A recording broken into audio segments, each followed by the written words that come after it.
പോയതാ കറണ്ട്. ആദ്യം ഞാൻ കരുതി മൊത്തം പോയതാണ്. പിന്നെ രാത്രി അപ്പുറത്തെ വീട്ടിൽ വെളിച്ചം കണ്ടപ്പോഴല്ല മനസ്സിലായി ഇവിടെ മാത്രമേ പോയിട്ടുള്ളൂ.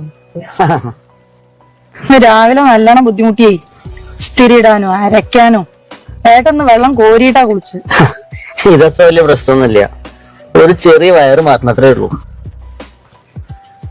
നിങ്ങൾ ആ സ്വിച്ച് ഒന്ന് നോക്കി, ശരിയായിണ്ടാവും.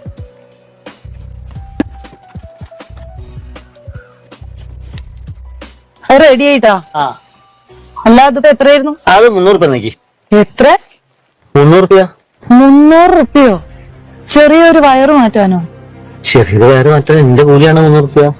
300 റുപ്യ ഒന്നും തരാൻ പറ്റില്ല കേട്ടോ. ഇത്രയൊക്കെ കൂലിയാണെങ്കിൽ ഇനി എങ്ങനെ ഒരു പണിക്ക് നിങ്ങളെ വിളിക്കുക?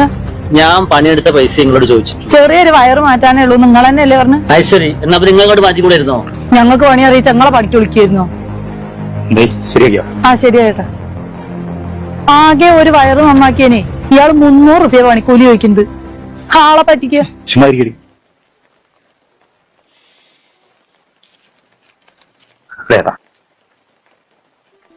അയ്യോ അത് വേണ്ട, ഒരു 500 രൂപ ചേട്ടൻ കയ്യിൽ വെച്ചു, കുഴപ്പമില്ല.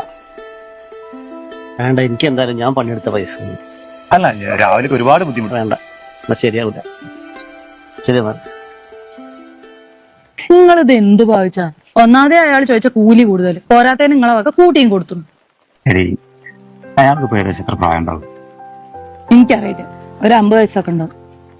4-5 വർഷത്തെ കോഴ്സും കഴിഞ്ഞ് ഓരോ ചെറിയ കമ്പനിയിൽ ജോലി ചെയ്തിട്ട് അതിന്റെ എക്സ്പീരിയൻസ് വെച്ചിട്ടാണ് ഞാനിപ്പോ ഇത്രയും നല്ലൊരു കമ്പനിയിൽ ഇത്രയും സാലറിയിൽ ജോലി ചെയ്യുന്നത്. അതുപോലെയാണോ ഇത്? അതുപോലെ തന്നെയാണ്. അയാൾ ഒരു 18 വയസ്സിൽ ഈ പണി തുടങ്ങിയിട്ടുണ്ടാവും. അപ്പൊ ഏകദേശം ഒരു 30 വർഷത്തെ എക്സ്പീരിയൻസ് ആയില്ലേ.